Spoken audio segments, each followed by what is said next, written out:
Good afternoon, everybody. 4th of September 2025. It's a little after 2 in the afternoon, and I am heading into the woods, as you see, following that young Gerel. No, just kidding. Maybe I'll go this way. Okay. So, the reverberations from the Shanghai Cooperation Organization meeting are still playing out. And, a lot of people are putting things out. I think it was even, I saw the title. I didn't watch the video, but I saw Alex Cristoforo was putting out that Trump is, I guess, angry. Of course, I said that yesterday. And other people are noticing all of that stuff too. And they're coming up with all kinds of conspiracy theories. And even Donald Trump, as I said yesterday in my video, a lot of people latched onto that Donald Trump put out I called it a tweet, but I guess he calls it a truth because it's on Truth Social. He put out a truth that all these countries are conspiring against him. It reminds you of Humphrey Bogart in Mutiny on the Bounty. Yes, they were all out to get me. It's all out to get me. And yeah, Donald Trump is paranoid, I guess, a little bit in those ways. I don't know, maybe that marks, to a certain extent, why he is successful. He's always, and maybe sometimes he's absolutely right. Maybe sometimes people are conspiring and they're out to get him, and makes him take offensive, not defensive, offensive action against them. Just a thought. Looks like they cut down some trees here. Now, what gives me that idea? It's a lot more light here, for one thing. I don't know what's giving me that idea that they must have cut down some trees here. Anyway, let's keep going. Germany can't seem to get out of the news. Germany, I mean, as we're all watching and everybody is talking about it, how Germany is collapsing for many years now. All of these terrible, terrible mistakes that they are making, and you can see them right when they make them. And it's sort of like, well, what are you guys doing? I mean, you're purposefully destroying your economy. And then as we all watched the United States blow up the Nord Stream pipelines, and Germany, said nothing about it. Oh, it's like, an investigation, things like that. And Olaf Scholz, as soon as, you remember that when what's his name? Seymour Hersh came out with his story about, some people coming to him, some insiders, and saying how they actually blew up the pipeline, some people that were actually involved in that. There's a lot of things that even came out before that, divers that were involved in that, and there were, like, for example, some British divers got the highest medal that Britain offers, I guess, days before that even happened with Seymour Hersh coming out with that story. And everybody said, well, why did these get the highest medal, like the Medal of Honor from the British government, divers? Just some days after the blowing up of the pipelines. I don't know, very strange sort of things coming on. But anyway, Olaf Scholz ran over there, was the president of Germany, or the chancellor, of Germany, ran over there to Donald Trump, and the next day they came out with a story that it turns out that it was, I think, a couple of these Ukrainian guys and some woman, they rented a little charter boat, and they're the ones that did it or whatever. And it was some, and now of course they changed the story. Now there's actually more men involved. I don't think they even mentioned the woman. I mean, it's absolutely incredible from when the original story come out. It's a lot like this Epstein stuff. I have something to say about Epstein too. I mean, it's just, the news is incredible. It is just unbelievable. Look at this. A Sasquatch must have been here scratching on the tree. I guess that's what they do. I come from the Pacific Northwest. Sasquatch country. I've even hiked into the deep woods, even by myself, believe it or not, in the middle of winter, when you can't even see the trail because it's all covered with snow. Hiking up to frozen lakes, things like that, and worrying how you're going to get home and say, can I find my way out of here? Where did I walk? Where are my steps? I can't see them in the snow. It makes you really kind of worried when you're far, far, far away, a galaxy far, far away from civilization. Actually, when you get down below, there was no snow. It was only snow up in the mountains. But I was a little bit concerned in some of those situations. And weird things happen when you're camping overnight sometimes in places out in the wilderness. But anyway, so let's see. Germany's always in the news, and it seems like You know, the reason why they're in the news this time is Friedrich Merz. You know, the guy whose head is kind of shaped like an alien, you know, from the 1970s movies, like in Star Trek or something like that. You know, but it's up with wearing glasses. He wears glasses. The aliens didn't wear the glasses, I don't think. But anyway, Friedrich Merz, he's apparently, the word is out that he is really, really, really dead set on sending these Taurus missiles to Ukraine, and Russia has warned, if you send these missiles to Ukraine, you know, you're gonna be expecting some kind of a retaliation from Russia, a military retaliation, I believe, is what a lot of people are saying. And obviously, what that is I don't know, but it's kind of like very obvious what the consequence would be. It'd be Russia bombing the factories that produce these missiles, and you know, it's not like Germany doesn't suspect that that's what's going to happen, and I think that's already been warned. So what do you think? Do you think that Germany is going to continue and keep all that equipment, the manufacturing things, and anything that's expensive or that's hard to replace? They're probably going to try to move it out after they produce enough missiles, send them all to Ukraine to bomb Russia. And these are longer than the extended range missiles, I guess, that the United States is sending. How many? It was like 3,500 missiles over the next year. So these are also, I don't know, some pretty heavy-duty missiles. And, you know, they have ATACMS over there already. They have HIMARS. And, of course, there are American soldiers firing off those weapons. But it's different, I guess, when Germany sends missiles and German soldiers are firing these weapons at Russians. So then they get a retaliation, but the United States doesn't. That sounds kind of strange to me. I don't really understand it myself, but that's how that's going to be. And I wrote something on here about that, but the Russians aren't supposed to even be talking about this, that the United States doesn't get bombed when the American soldiers are pushing the buttons to bomb Russia, but if the German soldiers do it, they will get bombed. Sounds like a double standard to me, but shh, I'll get in trouble. I'm not supposed to talk like that. We're supposed to have selective blindness when it comes to the United States doing that. In truth, as you all know, if Russia retaliates against the United States, the U.S. will up the ante. And it's not that the Russia is necessarily, they are afraid of the U.S. at one point, and of course the U.S. is equally afraid of Russia for the same reason, is that if it turns into a nuclear war, you know, everybody loses. And it really makes you wonder how it was able to get this far, where the United States can have U.S. soldiers inside of Ukraine firing missiles at Russians and killing Russians, and probably civilians. As a matter of fact, definitely civilians, and it is a well-known fact. It kind of reminds me of when all of these Russian diplomats, this was quite a few years ago, long before the special military operation, there was a lot of Russian diplomats getting killed. Remember one in Turkey, and it was even on film, where they had some guy pull out a gun and was shooting the Russian diplomat and killed him, I guess, there.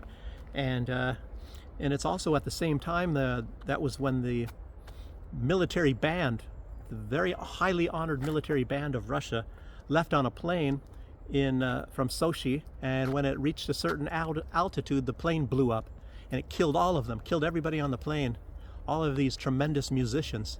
And that was a big, terrible moment for Russia, of course, at that time. And it's not like Russia didn't or couldn't find out actually who did it. I think they probably said some sort of mechanic error or something. I say no more. Do you think it was a mechanic's error? Anyway, say no more, say no more. Wow. Yes, Merz, he says that the West must bring about the economic exhaustion of Russia. That's just a fancy way of saying a strategic defeat of Russia. You know, obviously when you defeat somebody economically, when you can defeat them, then everything else is gone. It's like taking the food out of somebody's mouth. I remember, I think I told you guys, I was living in St. Vincent and the Grenadines, and the Prime Minister there, he wanted everybody to get, a shot in the arm, I guess, during those months or those years. You know, as you all remember, what was going on in 2021? what was, what was going on worldwide? Why people were locked down and have to do social distancing and wear masks and stuff like that. Anyway, he was saying he was going to get 90% of his population, to take a medication against a sickness that was probably created by, in large part, from the same people that came up with the medication. That kind of sounds strange. I mean, what is that? That's really weird. But anyway, and this guy said if you don't, certain things, like he started off in certain groups, teachers, nurses and doctors, transportation people, and if you don't take that medication, you lose your job. And then some people were accusing him of forcing people to take the medication. He says, we don't force anybody to take this medication. It is a free will. It is your choice to take it, And it's like, oh, we just take the food out of your mouths, We just take the food out of your mouth. I guess it's similar to economic exhaustion of Russia. We don't force anybody. Wow. Sickening. You don't even have to, you can't even dwell on that stuff because it starts to form feelings of hatred in your head, about people that are manipulating you and try to, basically they're trying to find ways to kill you. You do what I tell you to do or else, but we don't force you. Honestly, where do you ever get that idea? Anyway, needless to say, somebody, I guess when this prime minister was out somewhere, somebody threw a rock in the crowd and hit him in the head. He had to go somewhere and it wasn't even that bad necessarily, He always goes overseas anyway to get all of his medical care. He doesn't get any of it done in the country, even though he comes out and says, the medical care in this country is second to none. I just happened to be in England at the time or some other place, and it's just has worked out that I have never, ever had any medical attention done. Neither has any of the people in my party, any of the upper bosses. They've never had any medical care done in this country. It's just coincidence. Just like another AFD politician in Nord Rhine-Westfalen, from the party, Alternative for Deutschland. Another one died. Just what a coincidence. It's just 7 now, 4 at one time, and then overnight 2 more died, and now another one has died. But it's just coincidence. The strange thing is? The strange thing is that a spokesperson for that political party came out and said these things are not related and all that sort of thing. It's really, really, I don't know. It's just coincidence, I guess they're even trying to say. Makes you really wonder what is going on there. It's politicians, I don't know. The only one that there's a couple that I have seen that actually will tell you the truth, no matter what, is Alexander Lukashenko, Grigorovich Lukashenko here in Belarus, and Robert Fico of Slovakia. I think the other ones, and it's not that I blame them always, such as I would not even blame Tulsi Gabbard necessarily. They have political reasons why some things just aren't the way they seem. I'll just put it that way. Anyway, I'm getting off. I actually have to go somewhere, and I'm dragging this out too long. So Dookie boy, keep going here. Okay, Merz, crazy guy, crazy. Okay, and I already talked about that. But I'll tell you what, if they want a war to start in 2029, Merz, I guess he's one of the ones that is actually going along with that. And Pistorius, I guess that's their defense minister there of Germany. Pistorius. But I guess maybe, they might even just engineer this to happen a lot sooner than that. If they're going to start, and Merz, I guess he's really desperate to keep this a very big secret, as well as keeping secret all these people that he's going to be sending there that are supposed to be pushing the buttons to fire off these missiles. Makes you really wonder when Russia starts looking at the wreckage of these missiles, that there's not going to be any sort of an indicator on these missiles that tells exactly where these missiles were made. I guess they think that that's not going to happen. I don't know. I don't know what's going wrong with Germany. I really don't. I seriously don't. So how's Germany going to pay for this? Germany, the economy is going down big time. They're having so many quarters after another it's, I mean, talk about a recession. I mean, that's kind of a joke when you have, what is it, when you have a 3/4 of negative growth or something, and one right after the other, then it's called a recession. Well, what happens if you have more than three? What if you have to one after the other, after the other, after the other, and what if it goes for a couple of years? I mean, and I don't know, can they hide the data, make, lie? A lot of, there's a lot of lies in the government, so I don't know. What is that? Cheap energy is gone, ever declining, so you can't produce products in Germany for the same price, and I guess that means prices go up. That means Germans are having a harder time to afford things. Oh boy, this has really been crazy. They say the backbone of German economy is automobile production, and the automobile industry has lost over 51,000 jobs this year. 51,000. And I guess that is 7% of the German workforce has been laid off in this year's, just from the car industry. Talking about, what about all the industries related to the car industry? I lived in a place, and I think one thing they were doing is something to do with seats or something, making car seats. It wasn't even part of the company that they're making the seats for. Maybe they made it for different, like Mercedes and BMW and Porsches and Audis and who knows what, Volkswagen. I have no idea. But anyway, the industry is really suffering, car industry. And I'll tell you what, the car industry in a lot of countries is actually suffering. Damn it, China! Damn you, China! China is pumping out cars like nobody's business.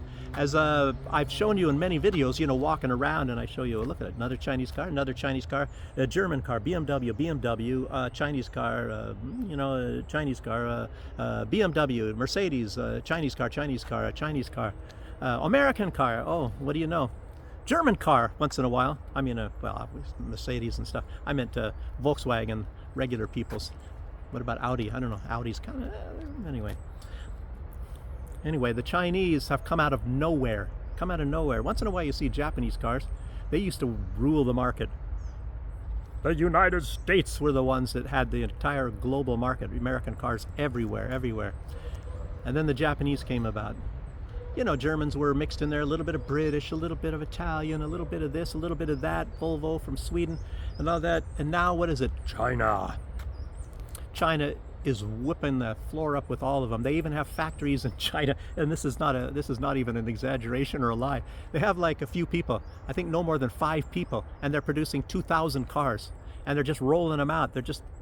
Cars every minute are rolling out, and only 5 people work in the entire factory. Absolutely incredible. And I think that's the same ones. What is it? That factory. What's the name? They make cell phones too. It's not Huawei, no. It is MI, whatever. I don't know. A lot of people here have those phones. Xiaomi, yeah. MI. It's almost like C. Anyway, okay. So.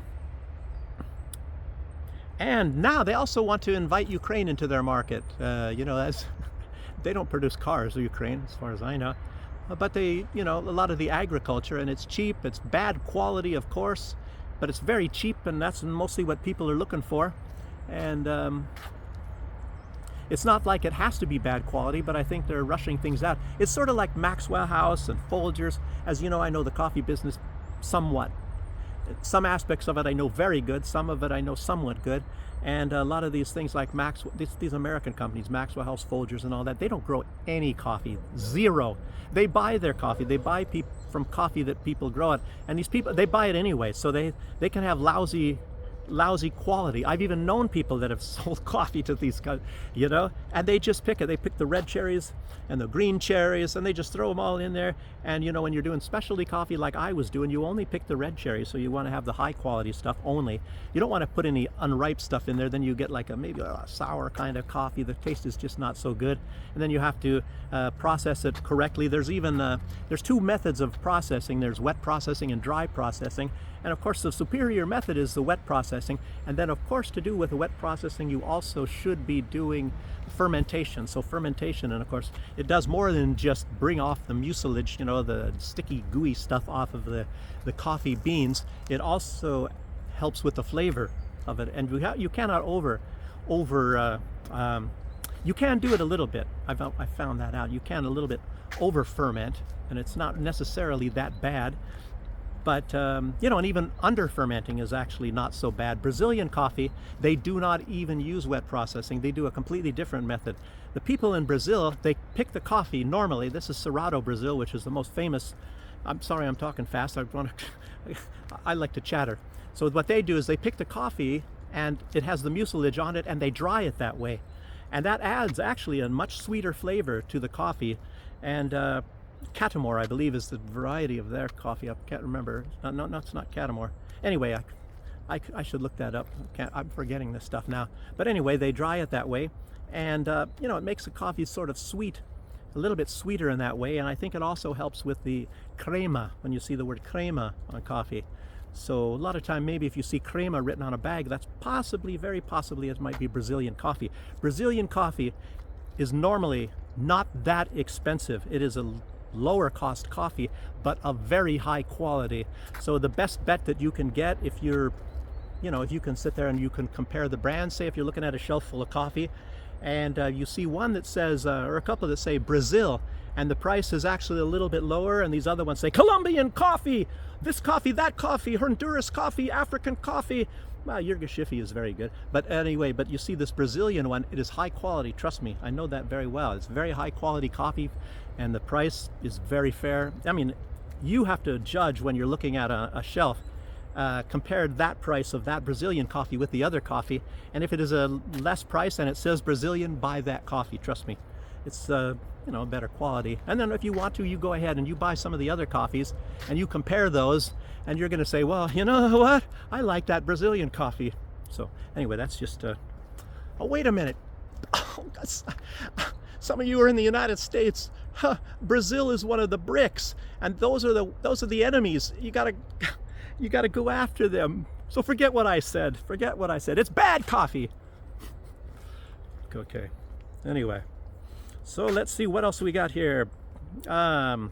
Yeah, German agriculture is going to suffer, I guess, a little bit on that. Sarkozy, the former president of France, actually he got along with pretty good with Putin, and back in, you know, in those days, you know, all these people are controlled by the business community, the big rich people, you know, that pull their strings. So, you know, they're just kind of like puppets.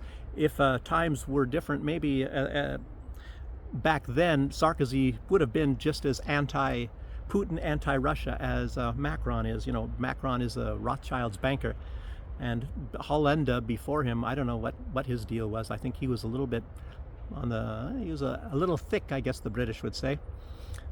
So, but anyway, Sarkozy this week, Sarkozy was bankrolled by Gaddafi, so he was really anxious to eliminate Gaddafi in those days. That's just a side note. But he got along with Putin, so he's friends with Russia. Sort of weird. It's a little bit like Donald Trump. He wants to stop the killing in Ukraine, but he has nothing against the killing in Palestine. But he's giving all these weapons to Ukraine to kill Russians, but he wants to stop the killing. Anyway, does he give any weapons to Russia? But yet he's non-partial in this affair. Gives money and weapons to Ukraine, but he's neutral. Anyway, so Sarkozy, what did he say? This week he said that the population of Europe will shrink from 500. I don't know where he gets this, and how is he going to know? Does he go from house door to door? Are you planning on having any children? You're not? Okay. So anyway, he says the population of Europe will shrink from 550 million to 480 million. You know, actually the article said it will grow, but that doesn't sound like growth to me. And he said Africa will grow from 1.2 billion to 2.4 billion. 1.2 to 2.4. And he said that means that Russia is not our enemy, demographics is our enemy. So I don't know, are his numbers accurate? Where does he get these numbers? You know? And is that going to be a problem anyway? I don't know, more people, does that, I guess you're going to have get more hotel rooms. You're going to take more tax out of your people's pockets to pay for the hotel rooms and the food and everything, all the benefits and all this for all the children and all this of these people to live on welfare. Hey, does that, so I don't know, does that, what does that mean? Does that mean no. that means that when they steal more money out of the taxpayers' pockets, the people that are working, they can take a little bit more of a percentage from those people's pockets, from those people's, the money they steal, in the guise of giving it, because we have to take care of all of these refugees, because otherwise we'll have a demographic problem. And why will it be a problem? I don't know. I don't know. They got to answer a lot of questions. Anyway, so meanwhile, because Russia, I mean because the West, I guess in the form of Brussels, I guess it's a SWIFT system. I think that is founded in Brussels. There's a lot of things that are in Brussels, if you would believe. If you are involved in importing things, and to find out what the duties are on those things, a lot of these regulations and things, for some odd reason, they're formulated in Brussels, Belgium. You know, what is the customs duty on a car in Japan? I guess it's somehow linked to administration in Brussels. Figured that one out. But anyway, Brussels sprouts.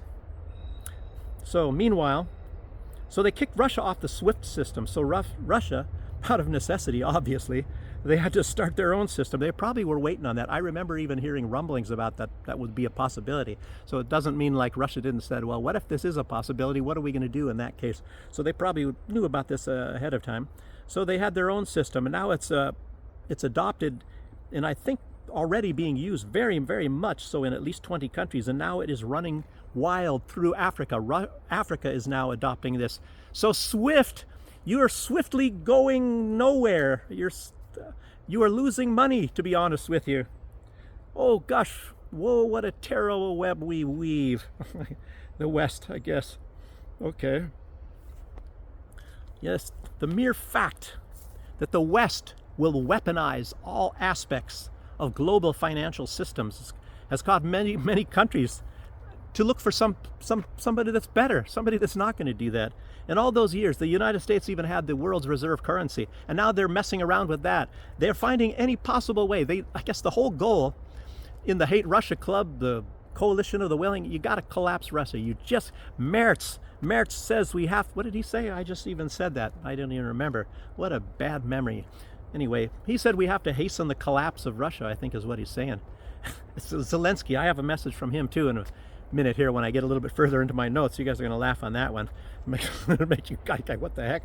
But anyway, it's called the shoot yourself in the foot moment. It's kind of like, just think if somebody would blow up their own pipelines, or blow up the pipelines of your allies that you need to keep you and your allies strong, blow up their pipeline, thinking that you're going to hurt more the other people, and they just turn around and they just sell their oil to somebody else, and gas is what it was.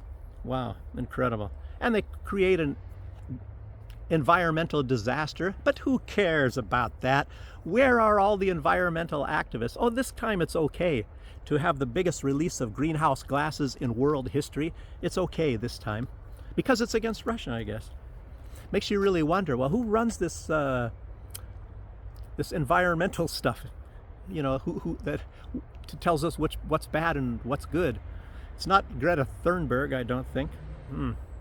She was actually funded, and it's a very well-known fact, by George Soros. I wonder if it's also part of George Soros, what she's doing in, you know, this protest against Israel and Palestine. And I always tell everybody, and I've told you guys many times, that everybody says, well, Soros is a Jew, a damn Jew, and Israel, and stuff like that. But Soros is not a Jew. He hates Judaism. He's even shown that ever since he was a small child at 5 years old. So, I mean, that's like, so wait a minute, the Israelis are Jews, Soros was born a Jew, so that means he's a Jew, and that means they work together, and that means anyway, think about it. The dots don't connect completely, even though they do work together on some things. I've been saying that a lot. You guys, it's not that difficult to figure out when you've been watching the news, and I tell you what, I got a terrible sickness. I watch news for hours a day, and I've been like that for a lot of the time. I would get up early in the morning, even back when I was doing coffee. I would get up like 4 o'clock in the morning. I would look in the news for at least 3 hours, and then I would go. All the other farmers are normally up there, so I come up there a little bit late. And of course, I farm different things than they did. You know, they got to bend over all the time doing cabbage and ginger and stuff like that, and I'm doing trees. So anyway, I could do my farming pretty much any time. I don't know why they did it in the morning. I guess that's farmers, that's what they do, I guess, in the morning. It's actually before the sun comes up. It gets hot in those places. But I have trees, so I can stay in the shade. Anyway, in other economic news, energy related, the Russian nuke energy company Rostek, I guess is what it's called, is now making plans for over at least 12 more orders for nuclear power plants in the Far East. And I don't know if that means in the Russian Far East or the entire Far East. And soon there will be more than 20 orders. There's a lot of people, you know, looking into it, lots of them. And in contrast, the U.S. has built, I think maybe in the U.S. in the past some odd years, 2 new reactors. And I think that was in Georgia. And I guess that was just an extensions of the existing nuclear power plants that they have there. They just did 2 reactors. And I think, oh, that's within 10 years. Westinghouse is planning 10. Planning does not mean doing. Russia's planning a lot more too. Russia has built 8 nuclear power plants, and 10 are under construction abroad, not in Russia. They're building more in Russia, but that's just abroad. Wow. In addition, 2 new plants that are already finished in Russia, and at least 2 under construction. And also, think about this, 2 new pipelines, massive pipelines. What is it, 100 billion cubic meters of gas or something going to China, to the east, mostly China, and through Mongolia and all that. There's the power of Siberia, and then there is the, what is it called? The, oh, and I've even said it here, the something Asian route or something, a Far Eastern route, I guess is what that's called. You know, some of these are in planning, some are building already and all this, but anyway, these are, you know, some things are going to be coming online either now and in maybe some years, but it's going to be huge. They're going to get far more money on all of this stuff going to China than they ever got from the Nord Stream, and they're already making a lot of money, of course, sending to India as well.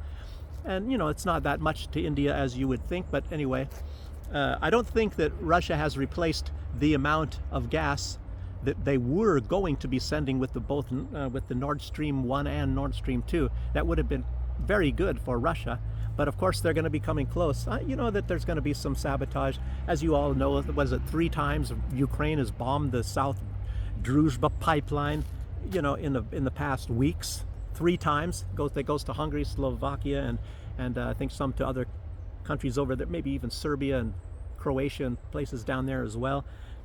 You know, and they've been attempting over and over again.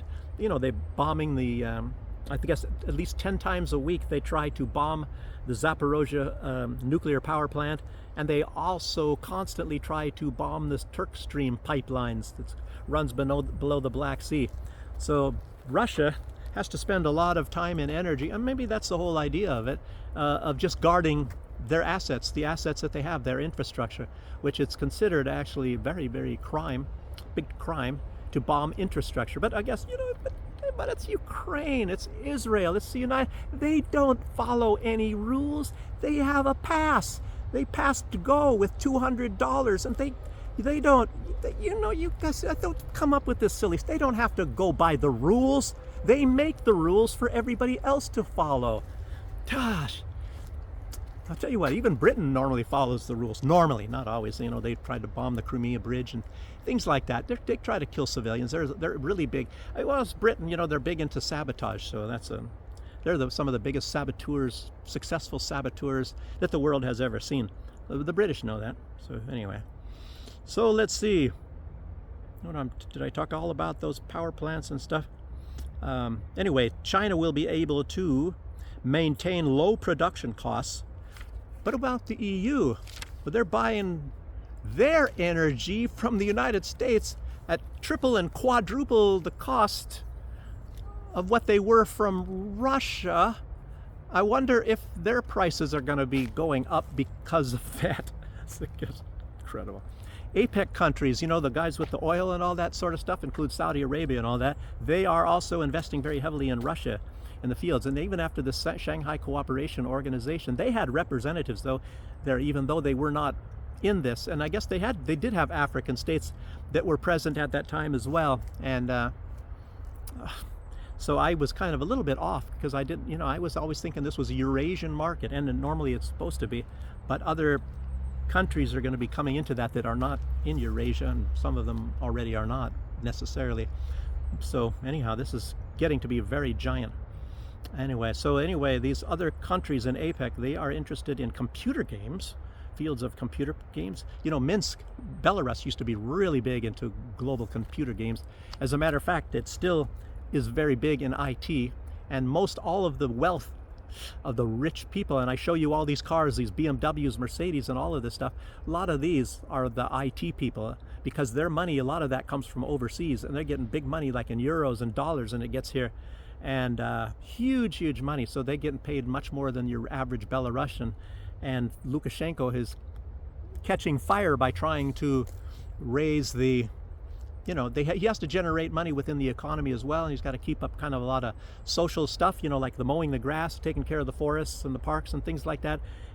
And he's got to keep, you know, the wages increasing for those people.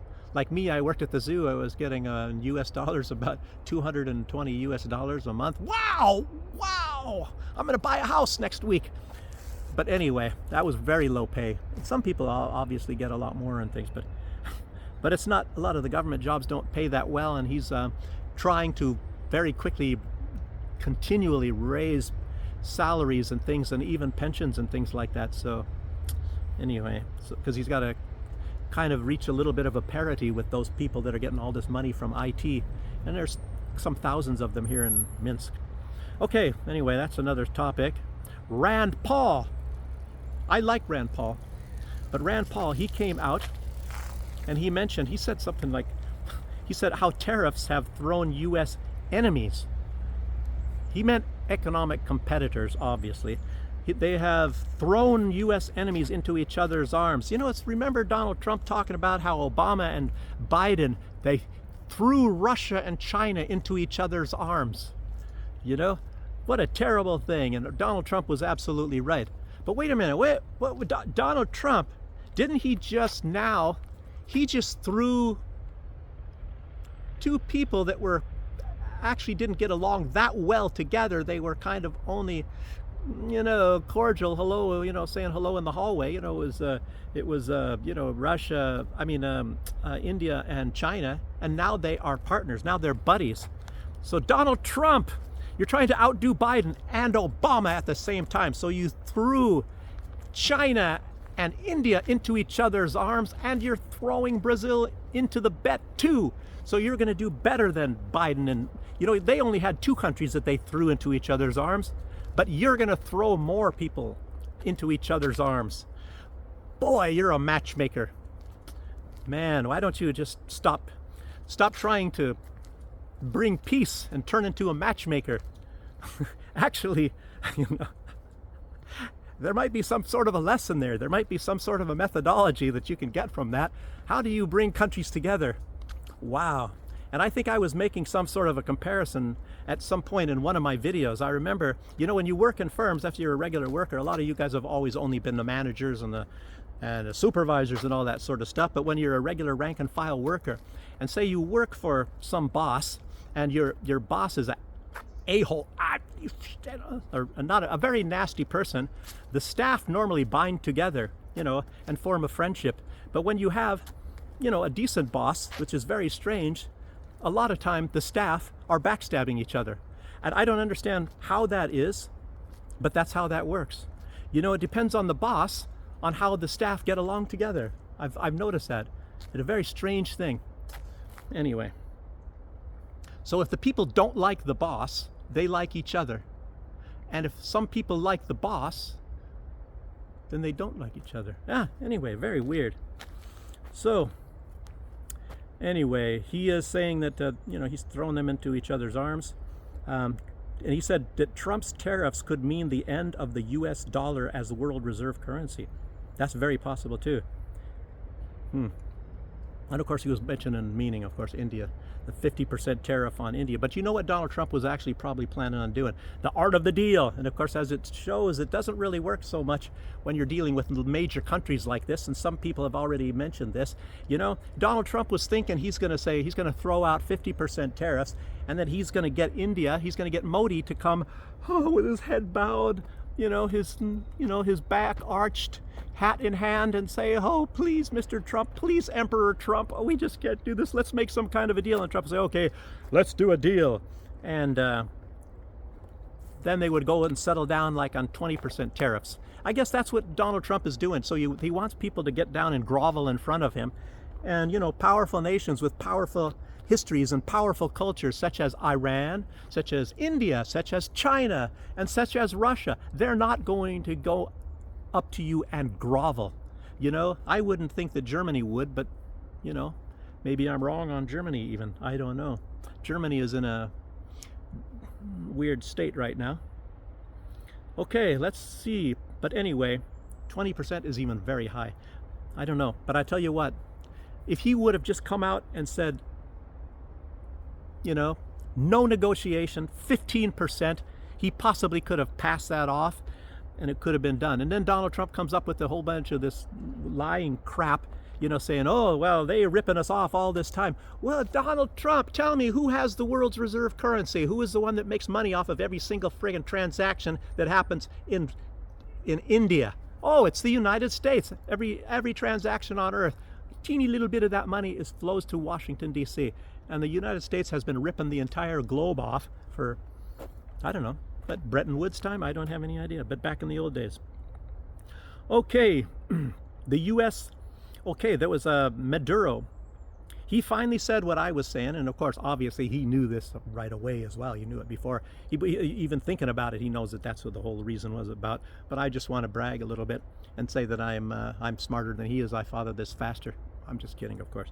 So Maduro finally said what I said a few days ago, of course. He realized that, like I said earlier, the U.S., this is his words, the U.S. is attacking Venezuela under a contrived pretext to seize the country's natural resources and prevent the independent development of the republic. Of course, he wants to unterwerf you, the German word unterwerf you, to cast you down. That's what I said, getting Modi to come, to grovel in front of him, and Donald Trump, I am the master and I am a generous master, so therefore I will let you go with 20% tariffs instead of the 50% because I am a generous man. Anyway, sad. But I guess, Venezuela, they are also a very proud people, and they have a decent history too. There's who was it? Bolivar, Simon Bolivar. Anyway, you can look up that stuff yourself. So, USA is going to come up out, even after this, with undeniable evidence, just like with Epstein, that he hung himself, of course, that the USA is going to come out with undeniable evidence that Maduro is a drug lord. And remember when Colin Powell, and I used to work for Colin Powell, met him, anyway, worked for him a few times, and when he was in the United Nations waving around a vial of white powder and said it was anthrax, and that it's from, what was it, not Iran at that time. That the enemy of the week back then was Iraq. So anyway, mobile weapons labs, weapons of mass destruction, they're going to get us all, a mushroom cloud over London. So anyway, so he waved that thing around there, and to get everybody scared, they thought anyway. A lot of us are a little bit smarter than that. Fake evidence. Congressman Thomas Massie of Kentucky, he came out saying this, what, I was just talking about fake crap, saying this Epstein stuff is not a hoax.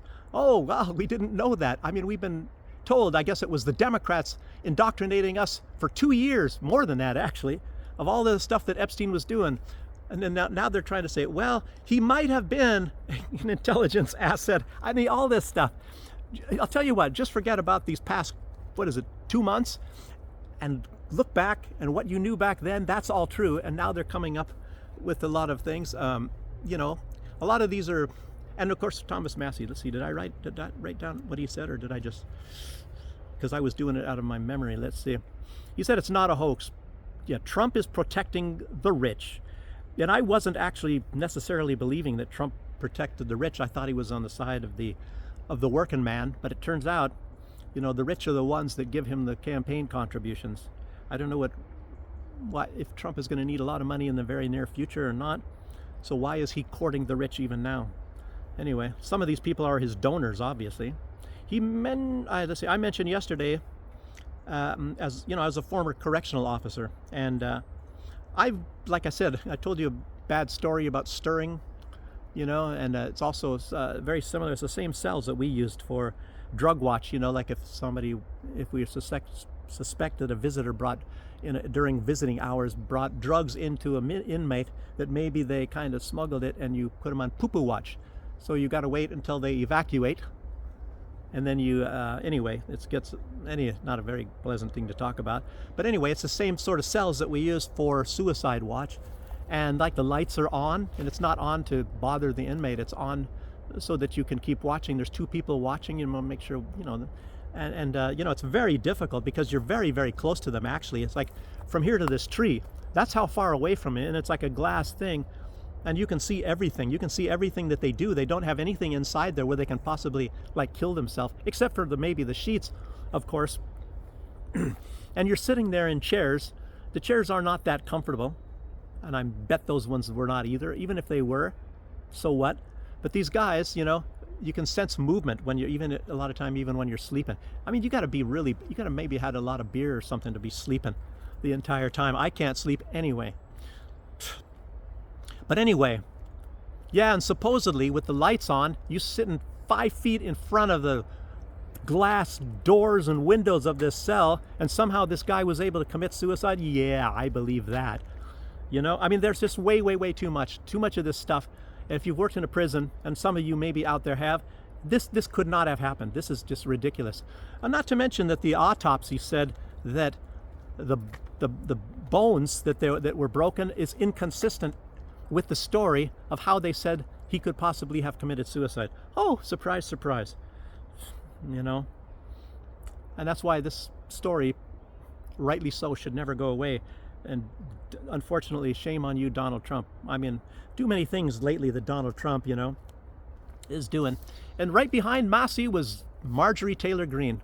She was right there too, and she's not even mentioning Donald Trump's name and all of this crap that he's getting involved in and all this stuff that he's just doing. Oh, he wants to stop the killing, but he's sending bombs to one of the parties, long range bombs. But I want to stop the killing. And what about in Israel? Does he want to stop? He doesn't even talk about wanting to stop the killing there. The really sickening stuff pisses me off anyway. So what else do we got here? Zelensky came. This is the crazy one. Zelensky came out and he said the sanctions against Russia are working. And you would think that Zelensky, he's practicing to go back to his role as a comedian, because that sounds really funny. The sanctions are working. Russia's making all these deals all over the place. Russia is not getting poor. Russia is building this. Russia is building that. They're doing everything. Even the United States and even Donald Trump and everybody notices that Russia is doing very well. All the statistics are pointing that Russia has very good growth. As a matter of fact, in this past year, I believe Russia had even stronger growth than China, at least percentage-wise. I think it was a few percentage over one point something over China. Wow. So, Russia's economy is doing bad. Well, what about Ukraine's economy? Zelensky, why didn't you talk about your own economy? Jeez, I don't even know. But Zelensky doesn't have to worry because he gets flooded with billions and billions and billions and billions of dollars from Europe. I think I just read, was it yesterday or the day before? Somebody gave him $2 billion. $2 friggin' billion. They just keep flooding him with money, and they even signed allotments where every year they're going to give him $2 billion, and these people are going to give him $4 billion. So it comes on in checks every couple of months, just like Joe Biden was doing. It was like $250 to $275 million. I think it was every quarter or something like that. And it always added up to some billions or something. And Donald Trump is, keeps saying $350 billion. Everybody said it's not quite that much, but I don't know. Maybe it is. Yes. So Zelensky, I don't know if he's trying to become a comedian again. He says the Russian economy is in a deplorable state, and that's why that Putin is constantly humiliating himself before China. I didn't know that he was humiliating himself before China. I'll tell you what, if you're going to humiliate yourself before any country, I think the country should be China. China is absolutely amazing. China is amazing. I'll tell you what, if you put me in front of Xi, you know, and even a lot of these Chinese people that are facilitating this economy and this growth of what the Chinese are doing, I will stand in amazement. I'm amazed at a lot of Chinese people anyway, like I've even told you that in other videos. You know, they're working like a job and they're going to school in Russian. I'm just going to school in Russian. Sure, their, you know, grades are, you know, not as good as mine. I don't think any of them really were, but, you know, they are really pushing themselves. And Chinese, as you know, it's very difficult for them to pronounce things in Russian or even in English and things like that. They have different vowel forms and all that, but I don't know. I wonder how it is for us to try to pronounce things in Chinese. So I'm not criticizing them. I'm just saying how it is. Brilliant people, very hardworking. I'm not going to take anything away from the Chinese, I'll tell you what. So let's see what else we have here. A few seconds after, Zelensky said that Putin is humiliating himself, and he starts begging for more money. He was begging for more money and begging for more sanctions against Russia after saying that Russian economy is in a deplorable state. That doesn't make any sense. Wow. Another thing he said, this was a big thing too, and everybody is a little bit curious on this. Everybody should be talking about this. He said that Russia is running out of fuel. Russia's running out of fuel. I wonder what kind of fuel is Russia running out of? Are they running out of nuclear fuel for the power plants? Are they running out of diesel fuel that they make? Are they running out of natural gas? Are they running out of fuel for their cars? You know, and they make that too. They have refineries. It's like Zelensky, I think, I'll tell you what, I'm kind of wondering what fuel that Zelensky was sniffing before he made that speech. He was sniffing on something. I mean, who would come up with crap like that? I mean, if you're going to say something, why don't you make something up that could be believable? Not a bunch of stuff that everybody knows, everybody on planet Earth. You don't, even stupid people know that that's not, that is stupid. I mean, anyway, I made my point, I think, on that. So, now, I think I mentioned that the mysterious deaths, you know, and of course it's a coincidence. I told you guys that already about the AFD, you know, in the Nordrhein-Westfalen, you know, up there it's kind of like north, off to the western, well, it's northwest Rhine-Falen, so it's like, you know, probably that area right around Dusseldorf and Dortmund and all of that kind of stuff. You know, that's actually a very, very heavily populated area, one of the most heavily populated areas. And it makes you really wonder, well, is there anybody that would want to make sure that the AFD does not win political seats in that area? But it's just coincidence. Very strange. Like I told you, that some spokespeople for the AFD are saying there's nothing strange here. I don't know. Oh, there goes a mouse. I wasn't fast enough with my thing. Anyway, that's about all I have to put out for today. I hope you guys like it. You know, I tell you what, like I mentioned in a lot of videos, I'm getting suppressed, of course, by YouTube. I know that for a fact, and I know they do that anyway to people in Belarus. I don't know if it's because of both the information that I put out and the stuff that they don't want people to know, or they don't want people to hear that. They, you know, obviously they're not really keen on me becoming a little bit more popular of a blogger.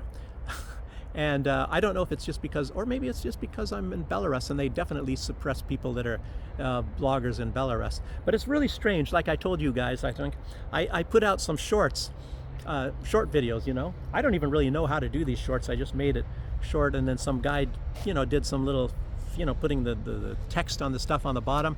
And I was getting a few hundred views every single day. These things were growing. And I think they were up like for 10 days, for just 10 days. And I had 4,700 views on one short. And all of them had at least 1,500 views. And then it stopped. It stopped completely gone. Just one day, bam, no views on any of my shorts. And you know, even the ladies don't like me in my shorts. But anyway, no views on any of my shorts. And makes me wonder, what the heck is going on there? Well, in any case, I'm just crying. So thanks for joining me, and I'll see you on the next one. Bye-bye.